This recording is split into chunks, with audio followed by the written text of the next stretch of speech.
Terminal Bandung yang dulu ramai dan penuh canda tawa, kini berubah menjadi lahan ketakutan. Tempat para pedagang kecil hidup di bawah bayang-bayang ancaman puluhan anggota Ormas Geri Berjaya.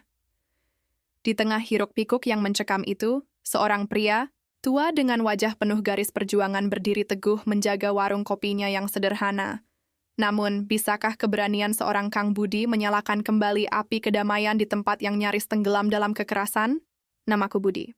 Tapi orang-orang di Terminal Bandung memanggilku Kang Budi. Entah sejak kapan julukan itu melekat. Mungkin karena usia yang sudah lewat kepala 4, atau karena aku dikenal sebagai penjaga warung kopi yang tak pernah tutup, kecuali kalau hujan turun deras dan gentengku bocor, baru aku menyerah, warungku tak besar. Hanya bangunan semi-permanen dengan dinding triplek yang sebagian sudah mulai lembab karena musim hujan, meja kayu panjang di tengah, bangku plastik biru tua yang sebagian sudah patah kakinya, dan aroma kopi hitam yang seolah tak pernah pergi. Di sudut, termos merah tua pemberian almarhumah istri masih setia berdiri. Warnanya sudah pudar, tapi fungsinya masih tangguh, seperti aku. Mungkin. Setiap pagi sebelum matahari benar-benar terbit, aku sudah bangun.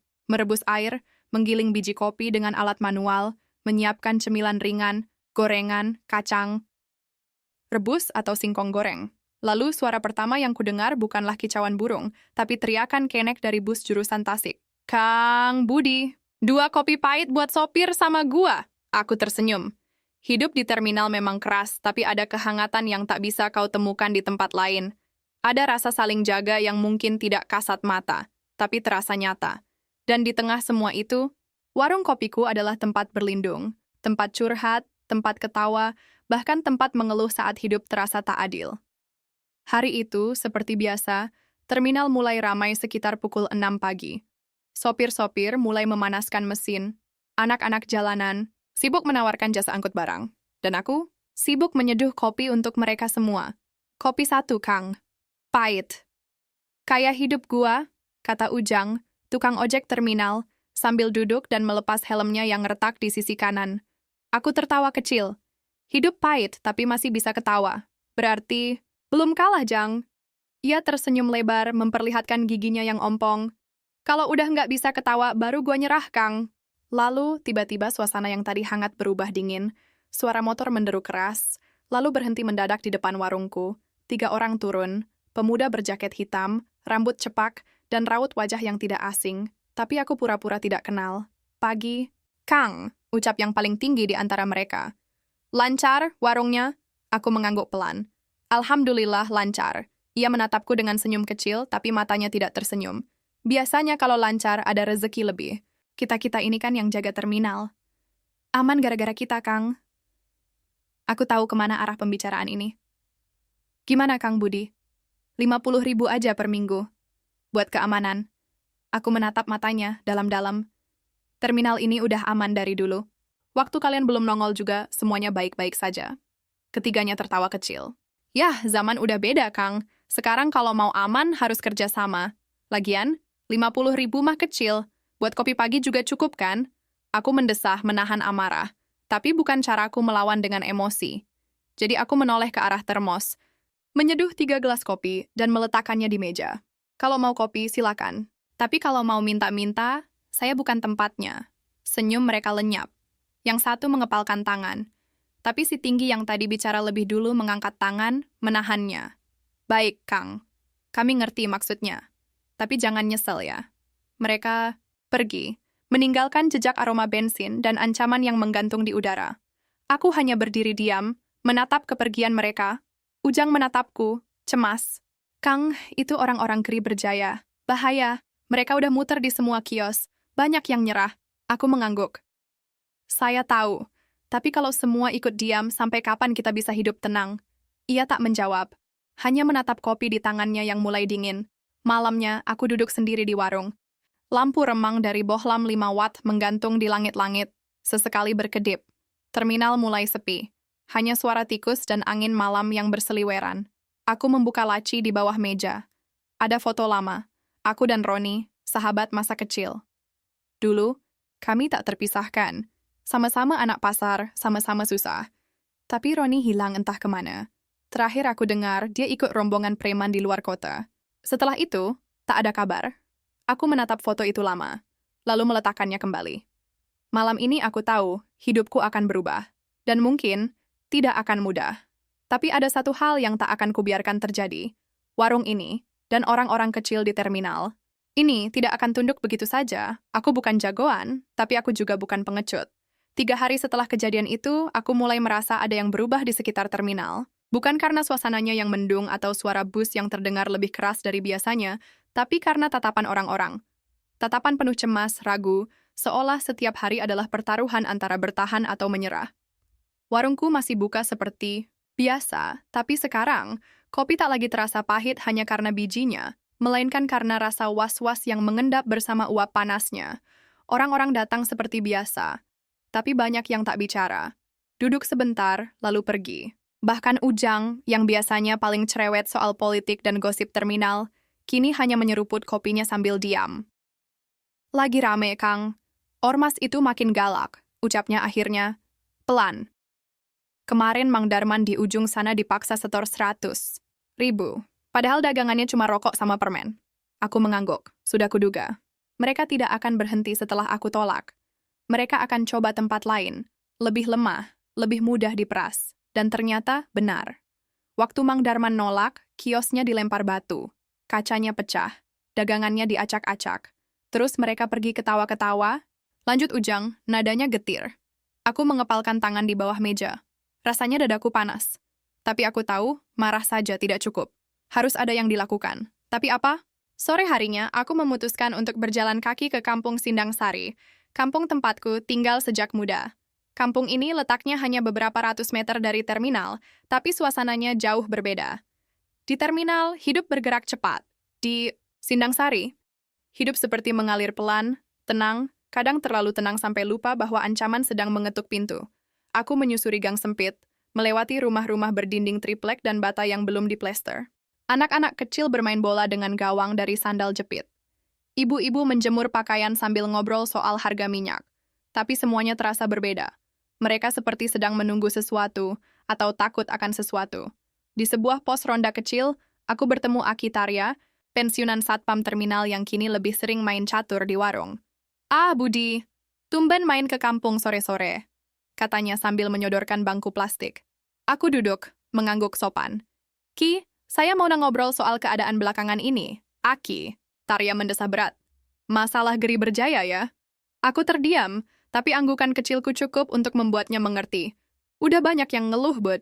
Tapi mereka takut. Gimana enggak? Yang ngelawan langsung dilibas. Kios dibakar, keluarga diteror. Mereka bukan preman iseng, ini udah mirip jaringan, katanya sambil menatap papan catur yang entah sudah berapa kali dia menangkan. Aku mengusap wajah, lelah. Kita harus ngelawan, Ki. Bukan dengan kekerasan, tapi dengan keberanian. Kalau kita terus diam, mereka akan terus jadi raja. Aki Tarya menatapku lama. "Ngomong mah gampang, Bud. Tapi siapa yang mau berdiri di depan? Orang-orang sini kebanyakan dagang kecil. Pendapatan harian. Kalau ada kerusuhan, bisa-bisa besok nggak makan." Aku menatap matanya. "Saya yang pertama, Ki." Malam itu aku kumpulkan beberapa warga di warung. Tak banyak, hanya 8 orang. Beberapa pedagang, tukang becak, ojek pangkalan, dan 2 ibu-ibu penjual nasi uduk. Mereka duduk melingkar, sebagian masih ragu. Takut. Wajar. "Maaf, Kang Budi. Tapi ini bukan film." "Kita bisa mati," kata Sari, ibu 2 anak yang setiap pagi jualan nasi uduk di pinggir terminal. Aku mengangguk.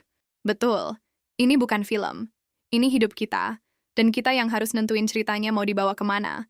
Apa kita terus diem, nurut, bayar, lalu tiap hari kerja cuma buat ngisi kantong mereka? Semua terdiam. Kalau kita bersatu, mereka juga mikir. 2 kali. Mereka kuat karena kita lemah. Tapi kalau kita berdiri bareng, mereka kehilangan kuasa. Seorang pemuda kurus, Deden, tukang tambal ban, mengangkat tangan. "Tapi kalau ada yang nyusup, Kang, gimana kalau mereka tahu dan nyerang?" "Duluan?" Aku menatapnya. "Makanya kita hati-hati, jangan pakai kekerasan. Kita dokumentasiin, lapor pelan-pelan, bangun sistem jaga kampung. Kita nggak cari ribut, tapi kita juga nggak bisa terus diinjak." Lambat laun, obrolan itu berubah jadi diskusi. Dari ragu menjadi penasaran. Dari takut menjadi sedikit berani. Aku tahu ini langkah kecil, tapi dari langkah kecil inilah perubahan bisa tumbuh. Tengah malam, setelah semua pulang, aku duduk sendiri di warung. menatap kosong ke arah terminal yang sepi. Hanya lampu jalan yang temaram dan suara tikus yang berlari di atap. Aku mengeluarkan buku catatan, mulai menulis nama-nama kios yang sudah diperas, jumlah uang yang diminta, dan siapa saja yang terlibat. Bukan untuk balas dendam, tapi untuk bukti. Bukti bahwa kami bukan cuma ngomong. Aku menatap cermin kecil di dinding warung. Wajahku tampak tua. Lebih tua dari usiaku. Tapi mataku, entah kenapa, malam ini terasa lebih terang. Seolah ada api kecil yang menyala. Bukan api kemarahan, tapi api keyakinan. Besok akan jadi hari yang panjang, dan aku tak akan menyerah. Pagi di Terminal Bandung selalu dimulai dengan keramaian yang tak beraturan. Bus berdatangan dari segala penjuru, knalpot meraung, suara kenek bersautan memanggil penumpang. Tapi pagi ini berbeda. Ada ketegangan yang menggantung di udara, seperti kabut tipis yang tak terlihat, tapi terasa dinginnya menembus kulit. Warungku, seperti biasa, sudah siap sejak subuh. Termos merah tua masih setia berdiri, menunggu air panas dituangkan, gorengan, masih hangat, baru diangkat dari penggorengan, tapi tak banyak yang mampir pagi ini. Bahkan Ujang, yang biasanya datang pertama, tak terlihat batang hidungnya. Aku mulai menyadari sesuatu. Ketakutan telah menjalar lebih dalam dari yang kuduga. Sambil menyeduh kopi untuk diriku sendiri, aku melihat ke arah pojok terminal. Di sana, 3 orang dari Ormas Geri Berjaya berdiri sambil mengobrol santai, seolah mereka bagian dari terminal ini. Salah satunya merokok, yang lain sesekali tertawa sambil menunjuk kios Mang Asep, penjual pulsa dan rokok. Aku melihat Mang Asep menarik rolling door kiosnya separuh, lalu menutupnya kembali, ragu. Mereka datang seperti hantu, tak bersuara tapi menakutkan. Siang itu, aku kembali ke kampung Sindangsari. Kali ini, bukan untuk mengajak bicara, tapi untuk bertindak. Bersama Deden dan 2 pemuda lain, kami mulai mendata ulang semua kios dan pedagang kecil yang merasa tertekan. Kami menyamar seolah bertanya soal harga barang, tapi di balik catatan, belanja, kami sisipkan pertanyaan. Sudah ada yang minta setoran belum? Responsnya beragam.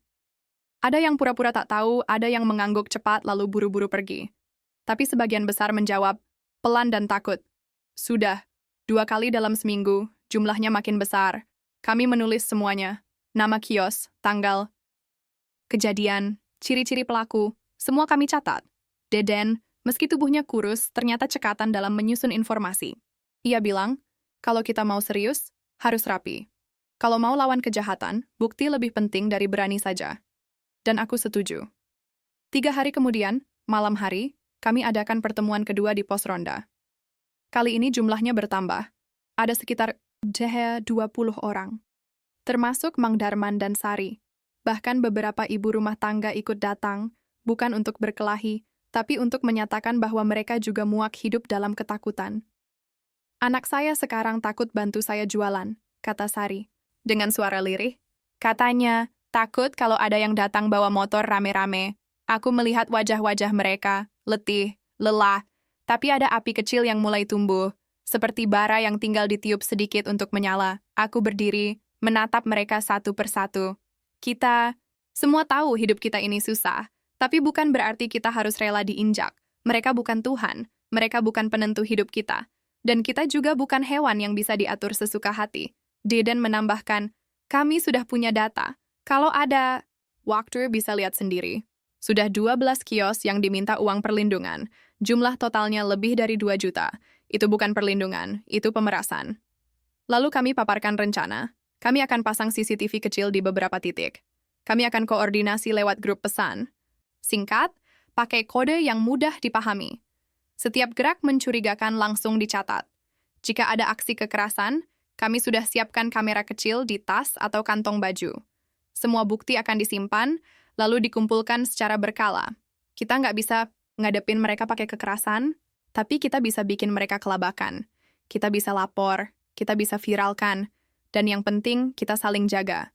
Seseorang bertanya, kalau mereka tahu dan nyerang kampung kita gimana, Kang? Aku menarik napas panjang. Kalau mereka sampai berani ganggu warga di kampung ini, berarti mereka sudah cari perang. Tapi perang bukan cuma pakai tangan. Kita bisa pakai otak. Kita bikin mereka salah langkah. Bikin mereka kelihatan buruk di mata hukum dan masyarakat. Malam itu, Aku pulang ke rumah dengan dada penuh beban, tapi langkahku mantap. Untuk pertama kalinya dalam beberapa minggu, aku merasa tidak sendirian. Di rumah, aku buka lemari tua.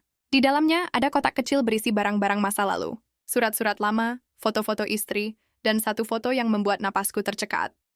Foto aku dan Roni. Kami berdua berdiri di depan bangunan tua, tersenyum lebar, dengan tangan merangkul. Dulu, kami punya cita-cita buka bengkel bareng. Tapi takdir tak berjalan seperti rencana. Roni memilih jalan yang berbeda. Terakhir kali aku dengar, dia ikut kelompok preman. Dan setelah itu, hilang. Tapi entah kenapa, akhir-akhir ini bayangannya sering muncul.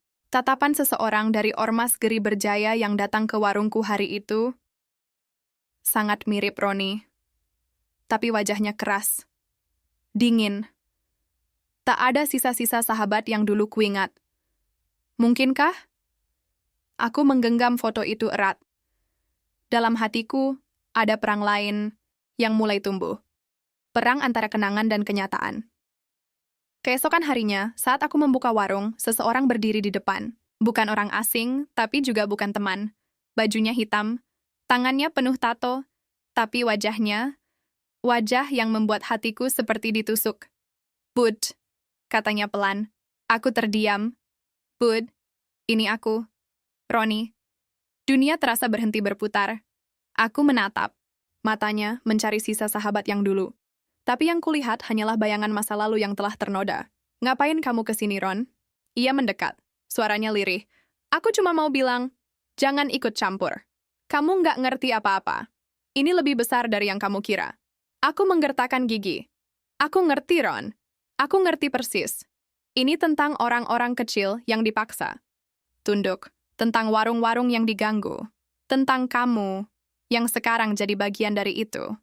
Roni menunduk, lalu menatapku dengan mata merah. "Aku nggak punya pilihan, Bud.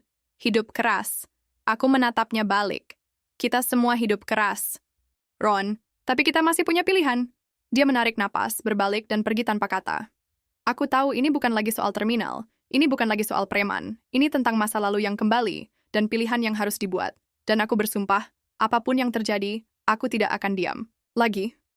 Sejak pertemuan dengan Roni kemarin pagi, pikiranku seperti diputar ke masa lalu yang tak ingin kuingat. Malam-malamku berubah menjadi mimpi buruk yang aneh.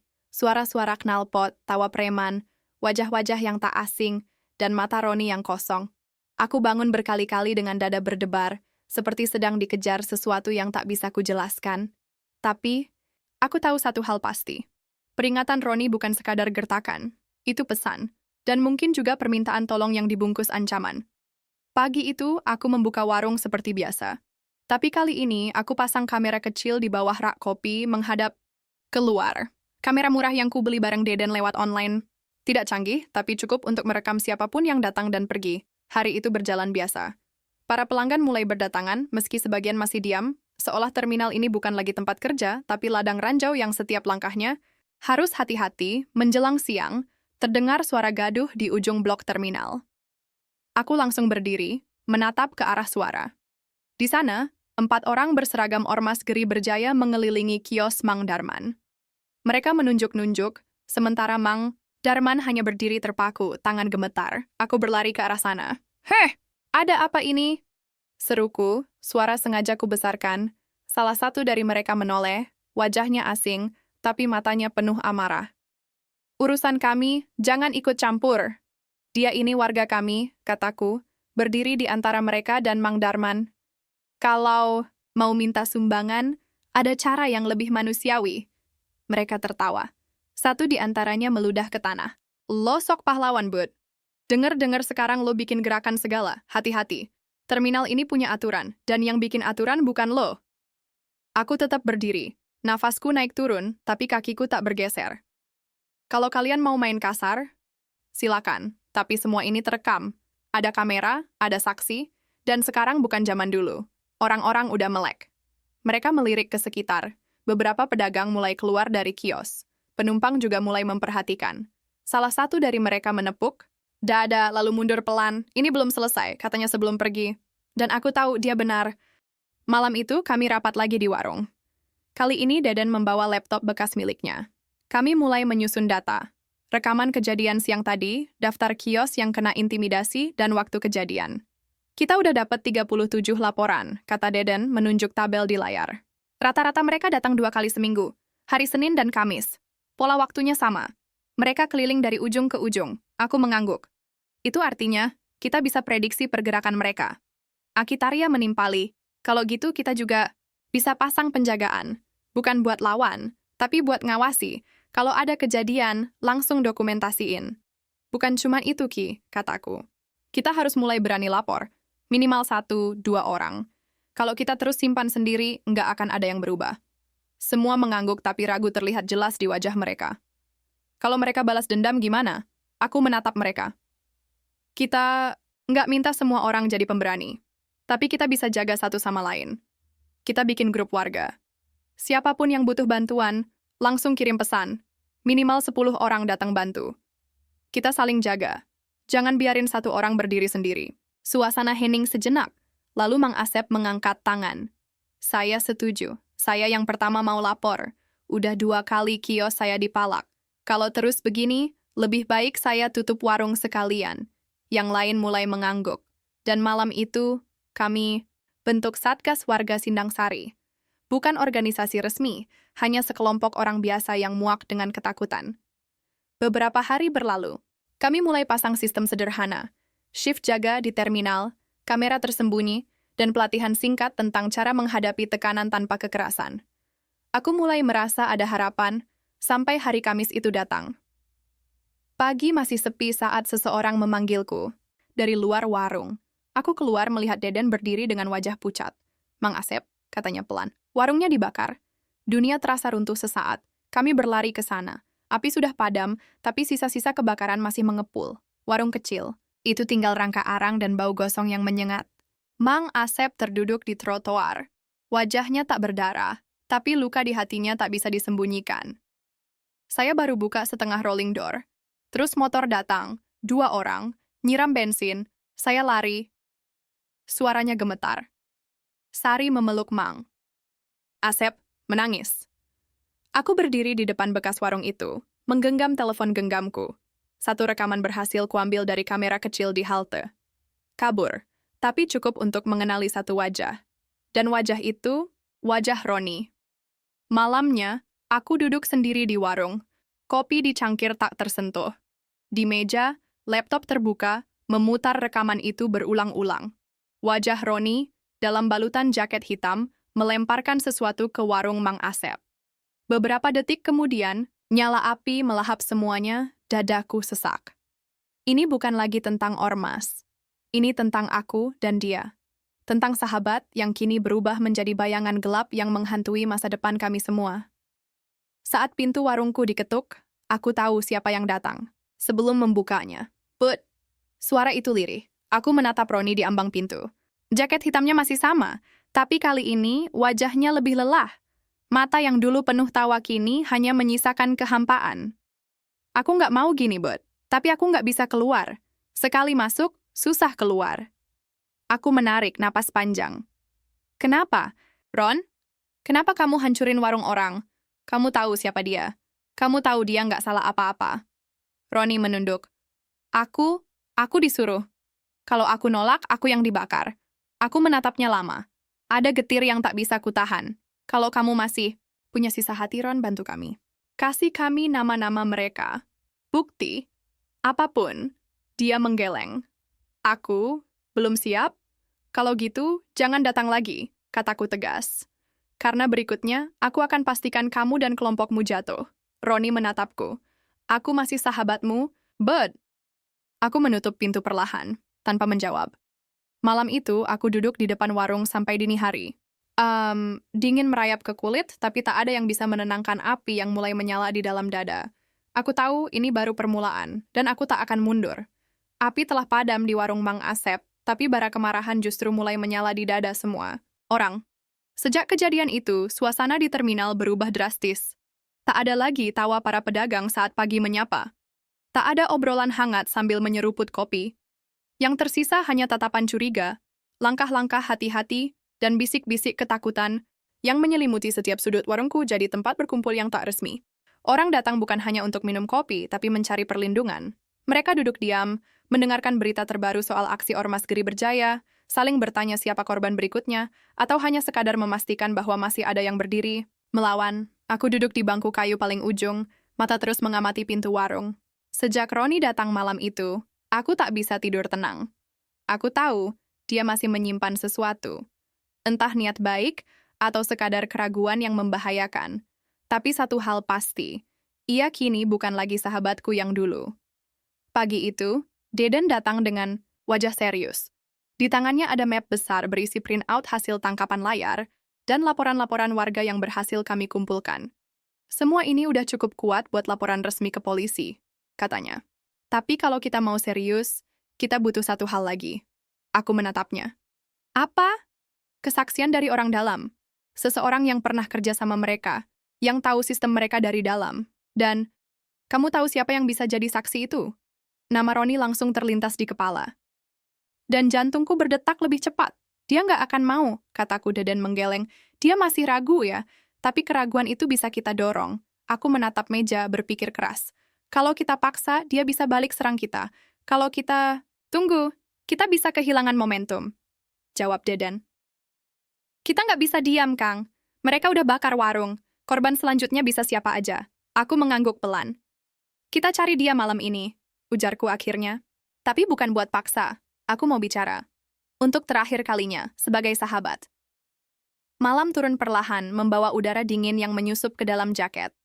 Aku dan Deden menyusuri ganggang belakang terminal, tempat yang dulu biasa kami lewati saat masih bocah.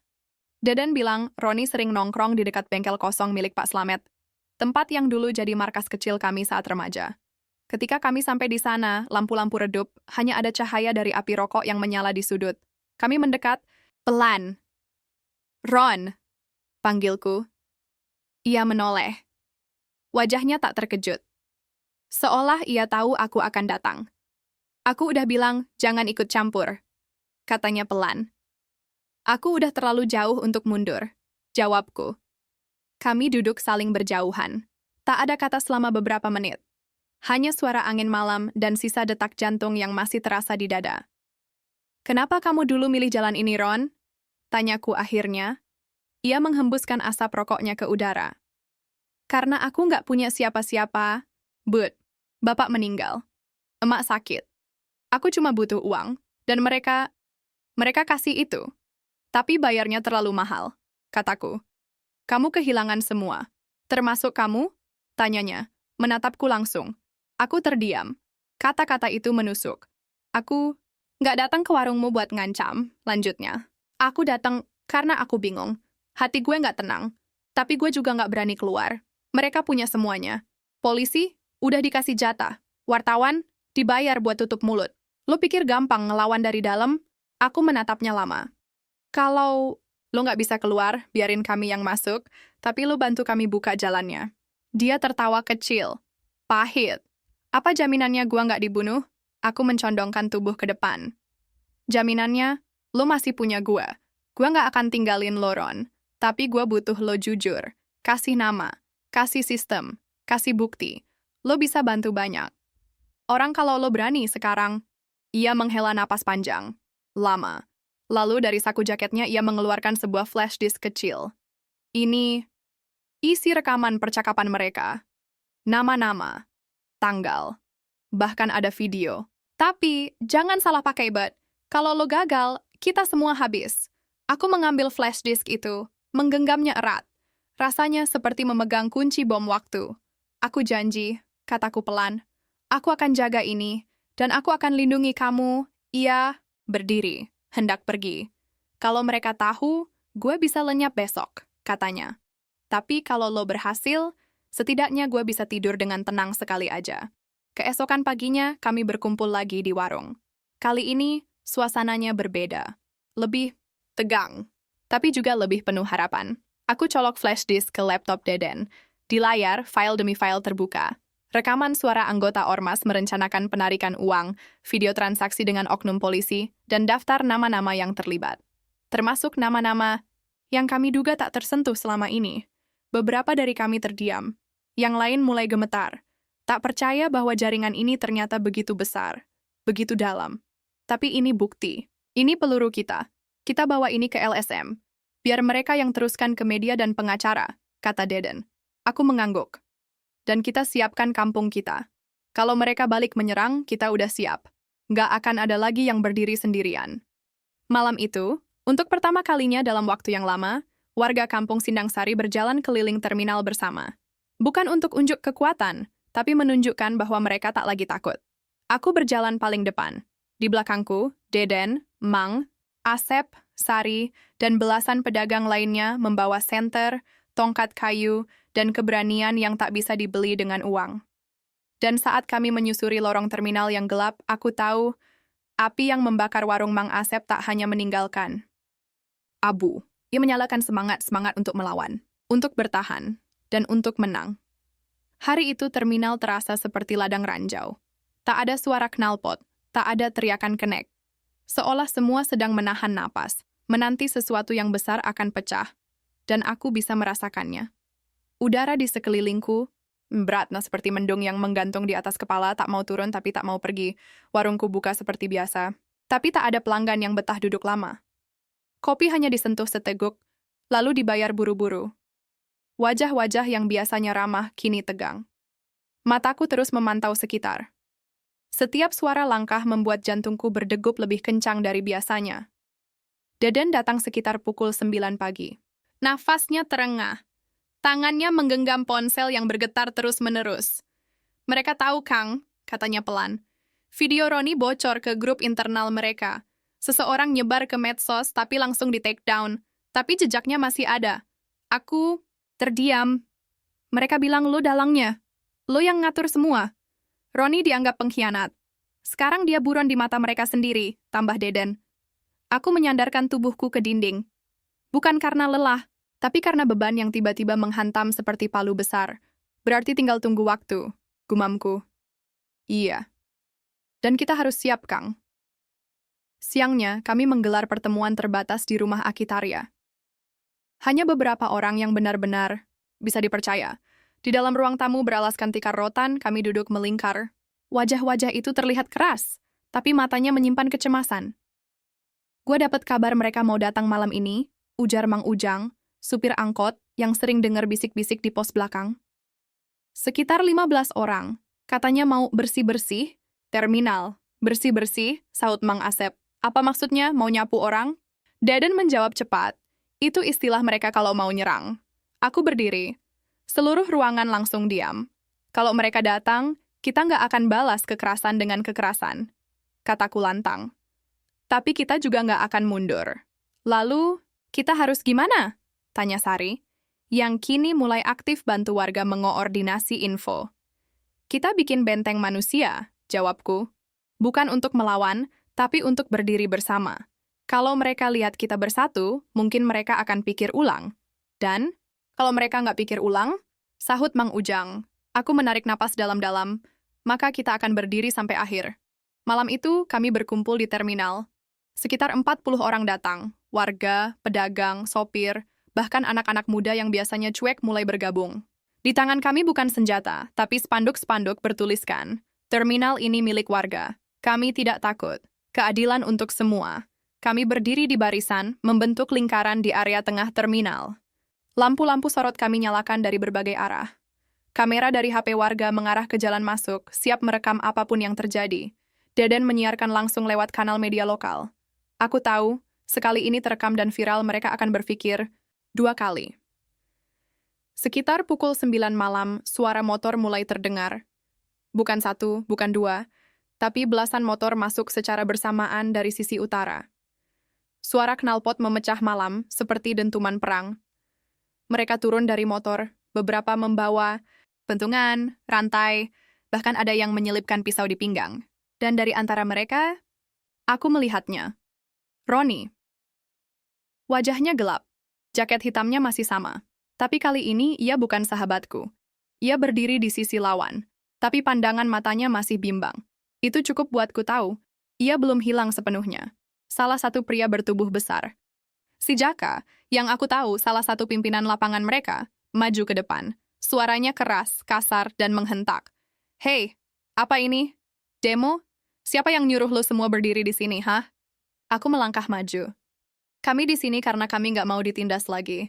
Jaka tertawa sinis. Lo pikir bisa ngelawan kami cuma dengan poster dan lampu? Gak, tapi kami punya kamera. Dan ada ribuan mata yang nonton sekarang, kataku sambil menunjuk kamera live yang digenggam Sari. Beberapa anak buah Jaka mulai resah. Mereka menoleh ke kamera, ke warga yang berdiri tak gentar. Terlihat ragu, tidak seperti biasanya. Kalian udah kelewat batas, kata Jaka sambil melangkah lebih dekat. Dan lo, Bud, lo yang paling duluan gue sikat. Langkah Jaka makin dekat. Aku berdiri tegak. Jantungku berdegup begitu keras, tapi kakiku tak bergeser sedikit pun. Deden di belakangku. Mang Asep di sisi kiri. Kami semua berdiri. Tiba-tiba, Roni maju, semua mata menoleh. Jangan, Jak, katanya pelan. Jaka menatapnya tajam. Apa? Gue bilang, jangan. Mereka nggak bersenjata. Mereka warga. Ini rumah mereka. Kita nggak bisa terus-terusan nyakitin orang. Lu siapa mau ngatur? Gue dulu nurut karena gue takut. Tapi sekarang gue muak, kata Roni. Lalu ia membuka jaketnya dan melemparnya ke tanah. Kalau mau habisin mereka, lu harus habisin gue dulu. Hening, semua diam. Bahkan angin pun seakan berhenti. Jaka maju cepat, menghampiri Roni. Lo pengkhianat. Dan tiba-tiba, Roni menerima pukulan keras di rahangnya. Ia terjatuh, darah mengucur dari bibirnya. Tapi sebelum Jaka sempat melanjutkan, sorotan kamera langsung diarahkan padanya. Suara warga bergemuruh, "Tangkap! Tangkap!" Dan dari sisi luar, terminal, suara sirin mulai terdengar. Polisi datang. Mereka masuk dengan cepat. Seorang perwira berjalan ke tengah lingkaran warga. Kami mendapat laporan. Kami sudah lihat siaran langsungnya. Semuanya dicatat, katanya. Jaka mencoba melarikan diri, tapi dua polisi langsung meringkusnya. Satu persatu anggota ormas ditangkap. Malam itu, Roni dibawa ke mobil patroli, tapi bukan sebagai tersangka, melainkan saksi. Dan untuk pertama kalinya dalam bertahun-tahun, Terminal Bandung terasa seperti tempat yang hidup kembali. Aku berdiri di tengah kerumunan, menatap langit malam yang mulai cerah. Cahaya bulan menerpa wajah-wajah warga yang tersenyum, lega, dan menangis. Dan di hatiku, hanya satu hal yang kupikirkan, ini belum akhir. Tapi kita sudah menang satu babak penting. Pagi hari setelah penangkapan itu, Terminal Bandung seperti baru saja melewati musim badai. Masih ada sisa pecahan kaca di beberapa sudut. Masih tercium bau bensin di aspal yang nyaris menjadi medan tempur semalam. Tapi matahari terasa lebih hangat dari biasanya. Burung-burung kembali bernyanyi di atas atap, dan suara tawa kecil mulai terdengar dari warung-warung yang perlahan buka kembali. Namun tidak di dalam diriku. Aku berdiri di depan bangunan tua bekas ruang tunggu yang kini dijadikan posko warga. Di dalamnya, Roni duduk sendirian, mengenakan baju pinjaman dan perban di pipi kanannya. Luka di wajahnya terlihat nyata, tapi luka di antara kami jauh lebih dalam dan belum tersentuh. Aku masuk tanpa bicara. Ia menoleh, lalu kembali menatap ke lantai. "Udah makan?" Tanyaku pelan. Ia mengangguk pelan, tanpa menatap. Hening menggantung seperti tali tak kasat mata yang mencekik. "Aku nggak bisa tidur," kataku sambil duduk di kursi plastik di hadapannya. "Setiap nutup mata, yang muncul cuma wajah lo. Dulu kita pernah janji buat bangun bengkel bareng. Lo yang pegang mesin, aku yang bagian ngeracik kopi." Ia mengangguk lagi. Aku ingat. Tapi mimpi itu mati waktu gua ngeliat emak gue nggak bisa beli obat karena nggak punya uang. Mimpi itu hilang, Bud. Gua nggak kuat. Gua marah. Sama dunia. Sama hidup. Sama keadaan. Aku menelan ludah. Kata-katanya menusuk. "Tapi lo salah jalan, Ron," bisiku. "Gue juga susah. Lo tahu sendiri. Gue pernah jual motor, tidur di warung. Tapi gue nggak pernah nindas orang lain." Ia mengangkat kepalanya. "Dan itu kenapa lo lebih kuat dari gue." Aku menarik napas dalam-dalam. Udara di ruangan itu tiba-tiba dingin, meski matahari mulai meninggi di luar. "Polisi bilang lo bakal dilindungi. Lo jadi saksi kunci," kataku. "Tapi mereka juga bilang, sisa anggota Geri Berjaya nggak tinggal diam. Ada faksi yang lebih radikal, lebih senyap, dan lebih berbahaya." Roni menyandarkan punggungnya. "Gua tahu, mereka bukan cuma geng preman. Di belakang mereka ada pengusaha, ada aliran uang gelap. Kita baru sentuh kulitnya aja." Aku menatapnya lekat-lekat. "Kalau lo takut, gue bisa bantu lo keluar dari kota ini. LSM bisa bantu relokasi saksi." Ia menggeleng. "Gue capek lari, but Gue mau hadapi semuanya, buat nebus semua yang udah gue lakuin. Diam kembali merambat. Tapi kali ini, bukan diam yang dingin. Ada pengakuan di sana. Ada luka yang perlahan dibuka. Dan mungkin, sedikit harapan. Siang harinya, kabar kemenangan kami mulai menyebar keluar Bandung. Wartawan datang, membuat laporan, mewawancarai warga. Beberapa menyebutnya kebangkitan Sindang Sari. Tapi di balik semua itu, ada bayangan yang tak bisa aku abaikan. Deden datang dengan wajah murung. Ada yang aneh, katanya sambil menunjukkan tangkapan layar ponselnya. Beberapa akun medsos mulai sebarin narasi kalau Roni cuma kambing hitam, kalau lo dalangnya, dan semua ini settingan buat serang kelompok tertentu. Aku membaca cepat. Foto-foto kami berdua dipajang berdampingan. Captionnya menyudutkan. Fitnah yang dipoles rapi seolah fakta. Ini lebih bahaya dari kekerasan fisik, gumamku. Ini serangan ke kepercayaan orang. Deden mengangguk. Gue udah hubungi beberapa media buat klarifikasi. Tapi kita nggak bisa tangkal semua. Lo harus hati-hati. Sore harinya, Sari datang membawa kabar lain. Kang, warung Kak Nur dibobol. Nggak ada yang diambil. Cuma dirusak.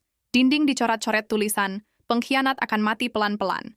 Mataku langsung panas. Itu peringatan, ujarku.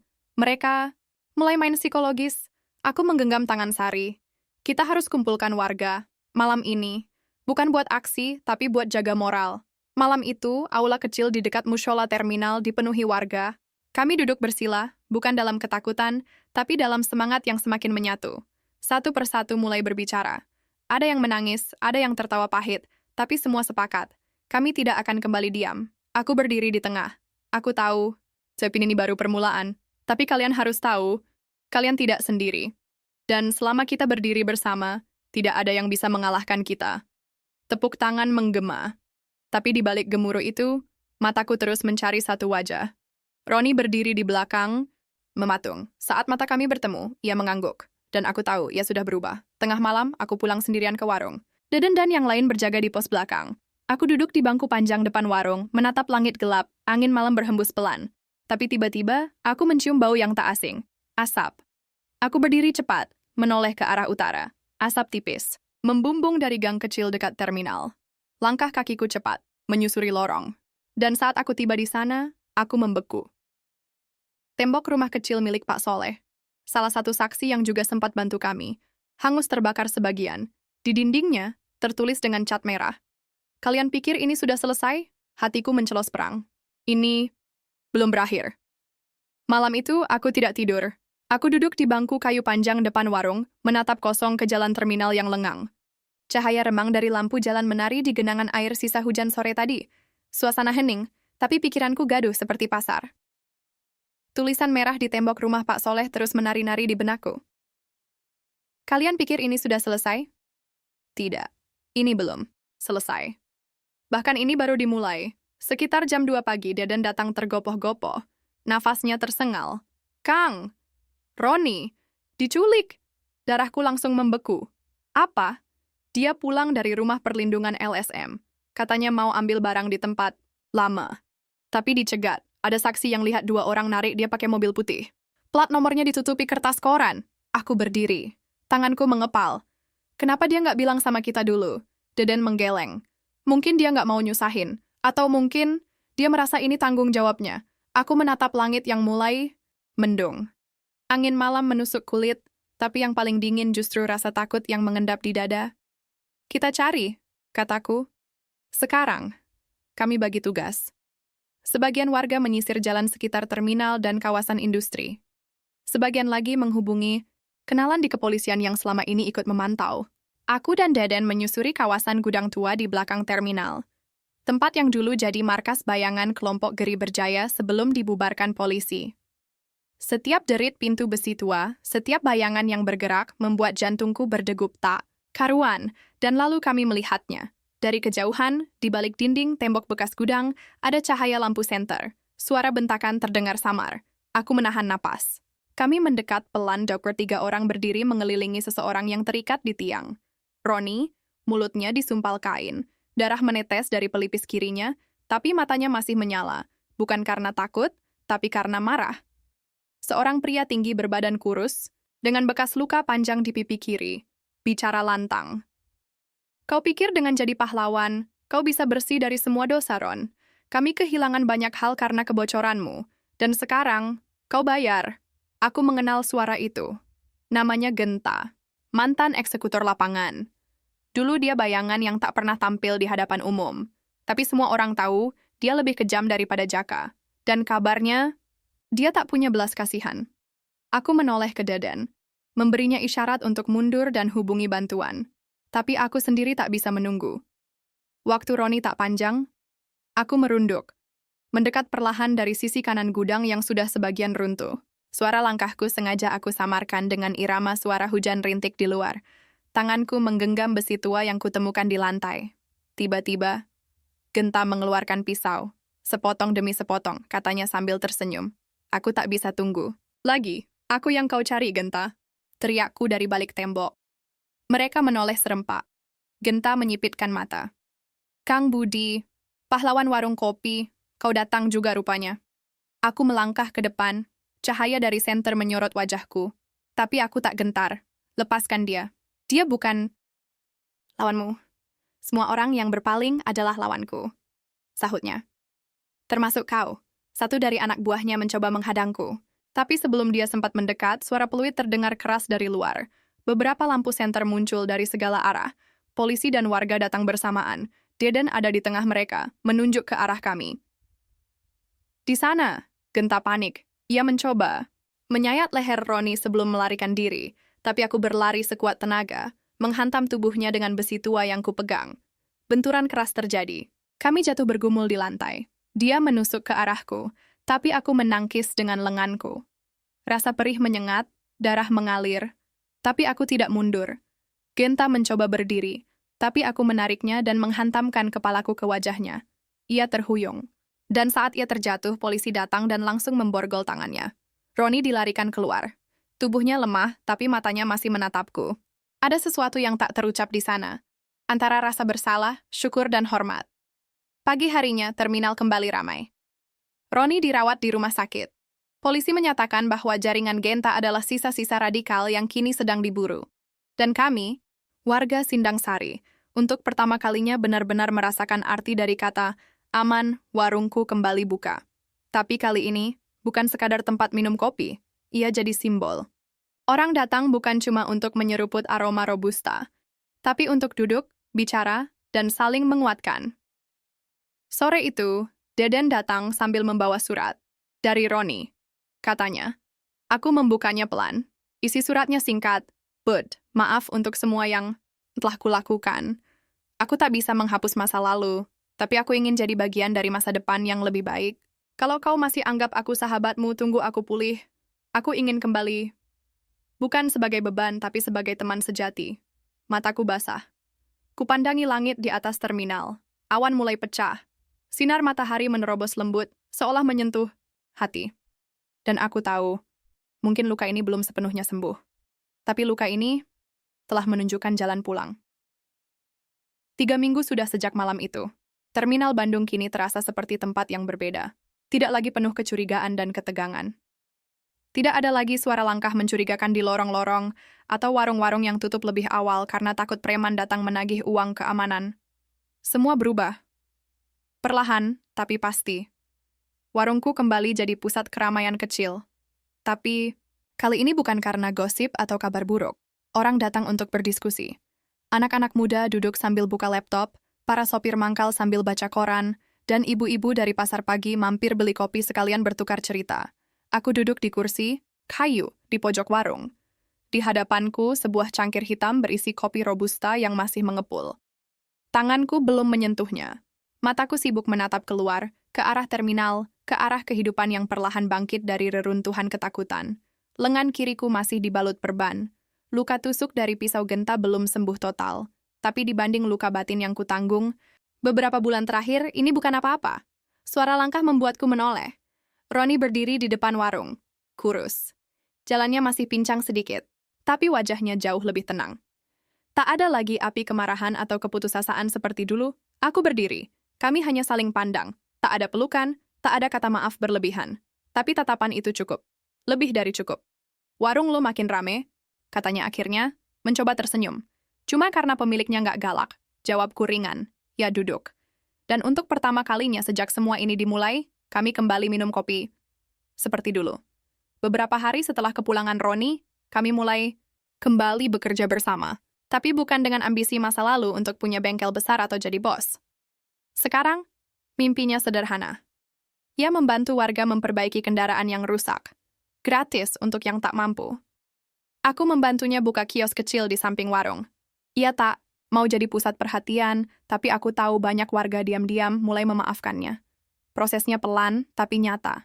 Malam hari, kami duduk di belakang warung, menatap langit Bandung yang kadang bersih, kadang berawan. Lu pernah nyesel, Bud? Tanyanya tiba-tiba. Aku menoleh. Nyesel apa? Ngasih gua kesempatan kedua. Aku diam sejenak. Gua pernah ragu. Tapi rasa ragu itu kalah sama rasa percaya yang udah tumbuh sejak kita masih bocah. Lu salah jalan, iya. Tapi selama lu mau balik, gua nggak akan tutup pintu. Ia tersenyum. Tapi kali ini senyum yang sungguh-sungguh. Gue juga nggak nyangka lo bisa jadi simbol perlawanan. Kang Budi, ikon Sindang Sari. Aku tertawa kecil. Simbol apaan? Gue cuma tukang racik kopi. Yang kebetulan marah di waktu yang tepat. Suatu pagi, sekelompok mahasiswa dari universitas datang mewawancara. Mereka sedang bikin dokumenter tentang warga yang melawan ketidakadilan tanpa kekerasan. Salah satu dari mereka bertanya, Kang Budi, apa yang paling berat dari semua ini? Aku menatapnya lama. Yang paling berat, bukan pas dipukulin, bukan pas warung dirusak, atau pas harus ngelawan preman. Tapi, pas harus ngelawan diri sendiri, supaya nggak berubah jadi orang yang sama kayak mereka. Semua terdiam. Lalu seorang mahasiswi bertanya, pelan, hampir seperti bisikan. Kalau bisa ulang waktu, Kang, apa yang Kang Budi ubah? Aku tersenyum. Mungkin gue bakal lebih sering bilang makasih ke orang-orang yang tetap berdiri di samping gue, meski gue bukan siapa-siapa. Beberapa hari kemudian, ada acara kecil di terminal. Warga berkumpul, ada panggung sederhana, dan beberapa anak sekolah tampil membaca puisi. Salah satu dari mereka membacakan puisi berjudul Kopi, Luka, dan Keberanian. Aku mendengar nama warungku disebut, lalu nama Roni. Dan akhirnya, namaku. Aku tak sanggup menahan haru. Dulu, aku cuma penjaga warung. Lalu jadi korban. Lalu jadi saksi. Dan entah bagaimana, kini disebut pahlawan. Tapi bagiku, pahlawan sejati bukan yang berdiri paling depan. Tapi yang tetap berdiri, meski hatinya compang-camping. Dan malam itu, di tengah tepuk tangan aku tahu, satu hal pasti, perjuangan ini belum selesai. Tapi harapan sudah mulai hidup. Udara pagi di terminal Bandung terasa berbeda. Seperti ada energi baru yang mengalir di setiap sudut. Suara klakson kendaraan tak lagi mengganggu, justru terasa seperti lagu latar kehidupan yang berdenyut pelan, penuh harapan. Warung kopi kecilku di sudut terminal kembali dipenuhi pengunjung. Mereka bukan sekadar datang untuk minum kopi, tapi untuk berbagi cerita, menguatkan satu sama lain. Aku melihat wajah-wajah yang dulu takut dan tertekan, sekarang tersenyum lepas. Itu hadiah terbesar bagiku. Di balik meja, aku sibuk menyajikan kopi dengan tangan yang cekatan, sementara pikiran melayang pada perjalanan panjang yang sudah kulalui. Roni datang membawa sekeranjang kecil buah dan beberapa kue tradisional. Kang, ini buat kita rayakan, katanya sambil tersenyum hangat. Gue sudah mulai kerja lagi di bengkel kecil sebelah. Tapi yang penting, gue pulih dan mau bantu warga. Aku mengangguk, menaruh cangkir kopi hangat di depannya. Kita udah lalui banyak, Ron. Dari bayang-bayang gelap sampai sekarang berdiri di sini. Tapi gue yakin, ini bukan akhir. Ini baru permulaan. Ia menatapku lama. Lo yakin kita bisa berubah? Kampung, terminal, orang-orang? Aku tertawa kecil. Gue yakin. Karena perubahan gak dimulai dari hal besar. Tapi dari langkah kecil, setiap hari, yang kita lakukan dengan hati. Tamu-tamu mulai berdatangan, mahasiswa, warga lama, dan bahkan beberapa petugas polisi yang dulu membantu kami. Mereka semua datang bukan untuk mencari sensasi, tapi merayakan kebersamaan yang telah terjalin. Di sudut ruangan, Sari dan Deden sibuk mengatur dokumentasi kecil. Mereka ingin merekam cerita warga, sebagai bukti bahwa kebaikan bisa menang dari kekerasan. Aku melihat keluar jendela. Matahari mulai naik, menyinari terminal yang kini penuh warna-warni bendera kecil komunitas. Hati ini penuh syukur. Saat malam, tiba aku berdiri di depan warung, memegang cangkir kopi terakhir yang kubuat hari itu. Di sekelilingku, tawa dan canda warga mengisi udara. Aku menarik napas dalam, merasakan setiap detik kebahagiaan yang jarang terasa sebelumnya. Kita janji, Ron, kataku pelan. Kita jaga terminal ini. Kita jaga mimpi dan harapan semua orang yang pernah terinjak. Roni mengangkat cangkirnya. Untuk kedamaian dan keberanian. Kami bersulang.